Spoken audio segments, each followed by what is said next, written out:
सियासत एक्सप्रेस को पेश करने में ताउन किया है elite spine and pain management centre.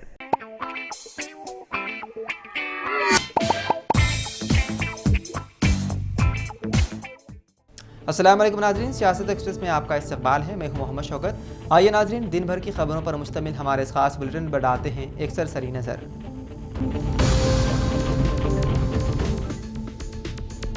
मूसा नदी के किनारे के इलाकों के बाशिंदों ने, जिनमें चैतन्यपुरी, पानीगिरी कॉलोनी, सत्यनगर और कुत्तापेट शामिल हैं, ने अपने घरों को मसमार करने से रोकने के लिए हाई कोर्ट से हुक्म इम्तना हासिल कर लिया। दरिया मूसा के करीब होने की वजह से उन इलाकों में मुतादिद मकानात को मसमार करने के नोटिस जारी किए जाने के बाद तकरीबन 100 मकान मालिकान ने कानूनी तहफ़्फ़ुज़ तलब किया। अब बहुत से मकानात अदालती हुक्म इम्तना दिखाते हुए अपने मकानात को मुमकिन इन्हिदामी कार्रवाई से बचा रहे हैं। उन मकान मालिकान ने अदालत से हासिल किए गए हुक्म इम्तना के बैनर्स अपने घरों पर चस्पा किए हैं।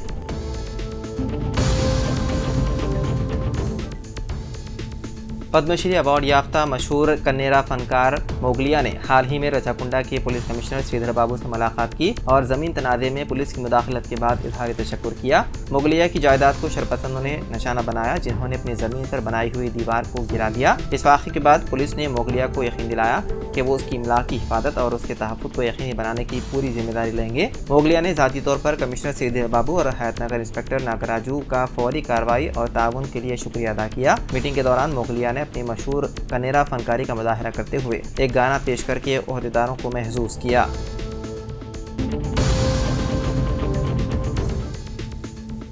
दशहरा त्यौहार के दौरान तेलंगाना भर में 1100 करोड़ रुपए की शराब फरोख्त हुई। रियासती एक्साइज डिपार्टमेंट के मुताबिक सिर्फ 11 अक्टूबर को 200 करोड़ रुपए की शराब फरोख्त हुई, जबकि 10 अक्टूबर को 152 करोड़ रुपए की शराब फरोख्त हुई। यकूम अक्टूबर से 10 अक्टूबर के दरमियान 853 करोड़ रुपए की शराब फरोख्त हुई। रियासत भर में शराब खानों, शराब की दुकानों और पबों में शराब की फरोख्त में इजाफा देखा गया।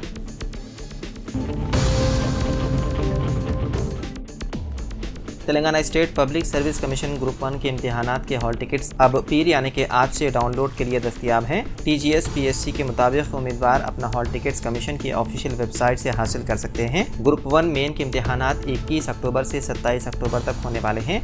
हॉल टिकट डाउनलोड करने में तकनीकी खराबियों का सामना करने वाले उम्मीदवारों को मशवरा दिया गया है कि वो हेल्पलाइन नंबर 04023542185 या 04023542187 पर राबता कर सकते हैं।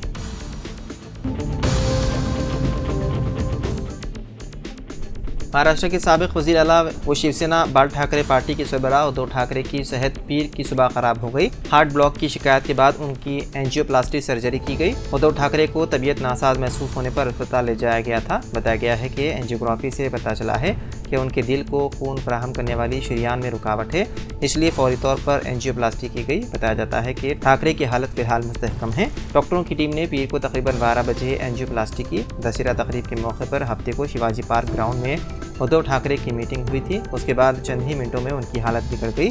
सर्जरी के बाद डॉक्टरों ने ठाकरे को आराम का मशवरा दिया। फिलहाल वो HN रिलायंस अस्पताल में शरीक हैं और डॉक्टरों की एक टीम उनकी देखभाल कर रही है।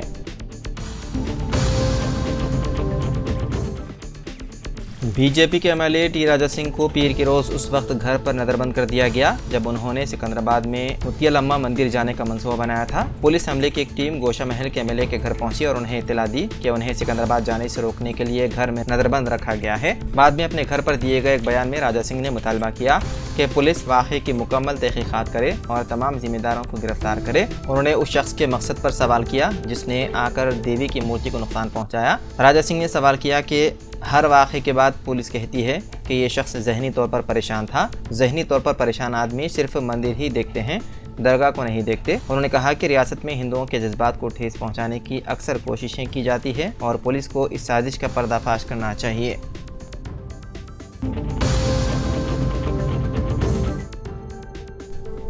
लिंगमपल्ली रेलवे स्टेशन पर 2 RPF कांस्टेबल विश्वजीत कुमार और P राजशेखर ने बहादुरी का मुजाहरा करते हुए एक खातून की जान बचाई। तफसीलात के मुताबिक लिंगमपल्ली रेलवे स्टेशन पर इतवार की सुबह 9:30 बजे पूर्णा एक्सप्रेस लिंगमपल्ली रेलवे स्टेशन के प्लेटफॉर्म 1 पर पहुंची। ड्यूटी औकात के दौरान राजशेखर और विश्वजीत कुमार प्लेटफॉर्म पर मौजूद थे जब उन्होंने खातून मुसाफिर को चलती ट्रेन में चढ़ने की कोशिश करते देखा। बदकिस्मती से खातून अपना तवाज़ुन खो बैठी और ट्रेन और प्लेटफॉर्म के दरमियान फंस गई। तेजी से रद्द-ए-अमल जाहिर करते हुए दोनों RPF RPF एहलकारों ने फौरी मुदाखलत की और मुसाफिर को बचा लिया। उनके फौरी और दिलेराना इक़दाम ने खातून की जान बचाई और इस अमल में विश्वजीत कुमार को मामूली चोटें आई। Senior divisional security commissioner Secunderabad ने राजशेखर और विश्वजीत कुमार की बर्ख रफ्तारी की सिताइश की और कहा, RPF अमला कीमती इंसानी जानों को बचाने में एक खिदमत अंजाम दे रहे हैं और ऐसी मिसालें हैं जहां वो खुद जख्मी हुए हैं लेकिन बसा वक्त पर ही मुसाफिर को खतरे से बचा लिया। हम मुसाफिरों से अपील करते हैं कि वो चलती ट्रेन में सवार होने या डी बोर्डिंग से गुरेज करें।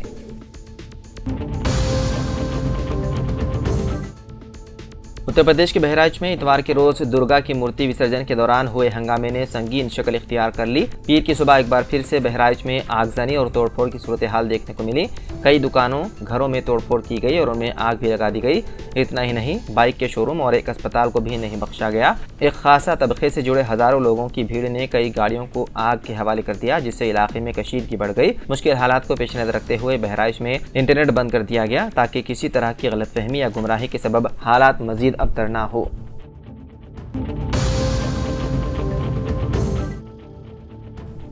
हैदराबाद के इलाके मंगलाट में इतवार की रात एक खानदान में आबाई जायदाद के तनाज़े ने एक शख्स की जान ले ली।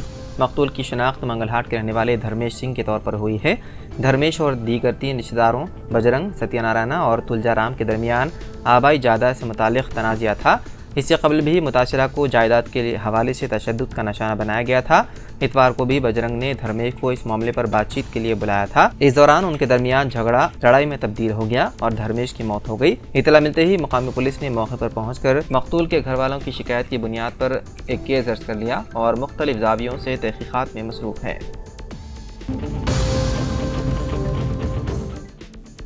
महाराष्ट्र के साबिक़ वज़ीर और 3 बार के रुकन असम्बली बाबा सिद्दीकी के कत्ल वाक़े से पूरे मुल्क में हंगामा बरपा है। इस दरमियान बिहार के आज़ाद रुकन पार्लियामेंट पप्पू यादव ने मुबैना गैंगस्टर लॉरेंस बिश्नोई को खुला चैलेंज दिया। पप्पू यादव ने कहा कि अगर कानून इजाज़त दे तो 24 घंटे में लॉरेंस बिश्नोई जैसे जराइम पेशे के पूरे नेटवर्क को ख़त्म कर दूंगा। बाबा सिद्दीकी के कत्ल से गमज़दा पूर्णिया के रुकन पार्लियामेंट पप्पू यादव अपने गुस्से पर काबू नहीं रख सके और उन्होंने एक्स पर कुछ गलत लफ्ज़ों का भी इस्तेमाल कर डाला। पप्पू ने कहा कि एक जराइम पेशा जेल में बैठकर सभी को चैलेंज दे रहा है, लोगों को मार रहा है, लेकिन सभी तमाशाई बने हुए हैं। पप्पू यादव ने लॉरेंस बिश्नोई को 2 टके का जराइम पेशा करार देते हुए अपने सोशल मीडिया पोस्ट में उसे चैलेंज दिया और कहा कि अगर कानून उसे इजाज़त दे तो 24 घंटे में इस मामूली से जराइम पेशा के पूरे नेटवर्क को ख़त्म कर दूंगा।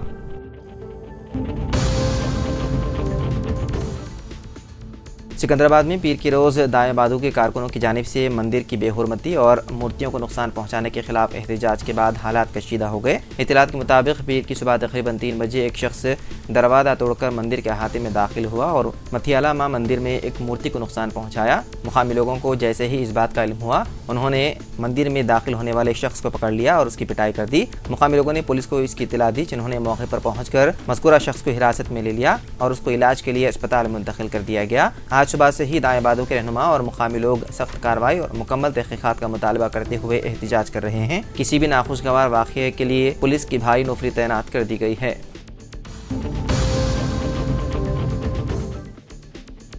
इस्राइली फौजी बेस कैंप पर हिजबुल्लाह का बड़ा हमला, 7 फौजी हलाक जबकि 70 दीगर जख्मी। हिजबुल्लाह ने इस्राइल पर सबसे बड़ा ड्रोन हमला किया। मीडिया रिपोर्ट्स के मुताबिक बनियामीना मिलिट्री बेस को हिजबुल्लाह ने निशाना बनाया, जिसमें 4 इस्राइली फौजियों की मौत हो गई जबकि 70 फौजी जख्मी बताए गए हैं। उनमें से 7 की हालत तशवीशनाक है। इस्राइल पर हिजबुल्लाह का यह सबसे बड़ा हमला माना जा रहा है। IDF ने भी हमले की तस्दीक करते हुए कहा कि हिजबुल्लाह के ड्रोन्स ने इतवार की शाम मिलिट्री बेस को निशाना बनाया। इस्राइली फ़ौज के तर्जुमान डैनियल हेगारी ने कहा कि हम इस मामले की जांच कर रहे हैं कि कोई भी ड्रोन बगैर किसी वार्निंग के इस्राइली फ़िज़ाई हुदूद के अंदर कैसे आ सकता है। हमें बेहतर तहफ़्फ़ुज़ करना चाहिए। हिजबुल्लाह ने इस्राइल के शहर हाइफा को निशाना बनाते हुए तकरीबन 25 रॉकेट और मिसाइल दागे। हिजबुल्लाह ने हमले की जिम्मेदारी कबूल करते हुए कहा कि उसने IDF के ट्रेनिंग बेस पर ड्रोन की बारिश कर दी। हैदराबाद के शमशाबाद एयरपोर्ट से सफर करने वाले मुसाफिर की कार में अचानक आग लग गई। यह हादसा गाड़ी चलने के दौरान पेश आया। हैदराबाद एयरपोर्ट से वापस आने वाले मुसाफिरों ने गाड़ी के इंजन से शोले निकलते हुए देखे। उन्होंने चौकसी का मुजाहरा करते हुए आग के फैलने से कबल गाड़ी से बाहर निकलने में कामयाब हो गए, जिसकी वजह से कोई जख्मी नहीं हुआ। इस वाक़े के बाद फायर फाइटर्स को फौरी तौर पर अलर्ट कर दिया गया, जिसके बाद वो जाए वक़ू पर पहुँच गए और आग पर काबू पा लिया। आग लगने की वजह ताहाल मालूम नहीं हो सकी। ताहम मुसाफिरों और फायर डिपार्टमेंट के बरवक्त कार्रवाई से एक बड़ा हादसा टल गया। मुंबई पुलिस की एक टीम ने इतवार को एनसीपी लीडर बाबा सिद्दीकी के कत्ल केस में तीसरे मुलजिम को गिरफ्तार कर लिया। मुलजिम की शिनाख्त 28 साल प्रवीण लोनकर के तौर पर की गई है, जिसे पुणे से हिरासत में लिया गया। प्रवीण लोनकर को साजिश के अहम मंसूबे साजों में से एक समझा जा रहा है, जिसने धर्मराज कश्यप और शूटर शिव कुमार गौतम को इस मंसूबे में शामिल किया था। मामले की मजीद तहकीकात जारी है। अब तक इस कत्ल में मुलव्विस 3 शूटरों में से 2 को गिरफ्तार करके अदालत में पेश किया गया। छुट्टी के दिन काम करने वाली अदालत ने दोनों मुलजिमीन गोविंद सिंह और धर्मराज कश्यप को 21 अक्टूबर तक पुलिस की तहवील में भेज दिया।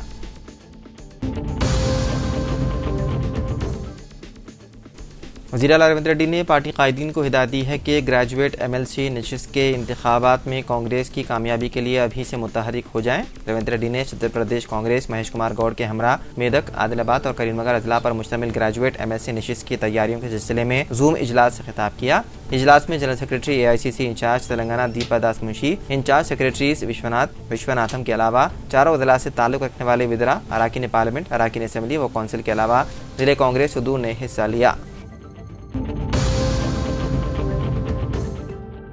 तेलंगाना में आइंदा 3 यौम के दौरान गरज चमक के साथ मूसलाधार बारिशों की पेशकयासी की गई है। महकमा मौसमियात की जानिब से की जाने वाली इस पेशकयासी में कहा गया है कि दोनों शहरों हैदराबाद और सिकंदराबाद के अलावा रियासत के दीगर अदला में भी बारिशों का सिलसिला जारी रहने का इम्कान है। शहर हैदराबाद के अलावा जिन अजला में बारिशों के इम्कान ज़ाहिर किए जा रहे हैं उनमें ज़िले रंगारेड्डी, मलकाजगिरी, मेरचल, आदिलाबाद, कुमरम भीम, आसिफाबाद, भद्रादरी, कोत्तागुड़म, महबूबाबाद, वरंगल, हनमकुंडा, जनगांव, वकाराबाद, संगारेड्डी, नागर कर्नूल, वनपर्ती के अलावा दीगर अदला शामिल हैं। तो नाज़रीन, सियासत एक्सप्रेस में फ़िलहाल इतना ही। मज़ीद अपडेट्स के लिए आप बने रहिए सियासत टीवी के साथ। फ़िलहाल मुझे दें इजाज़त। खुदा हाफिज़।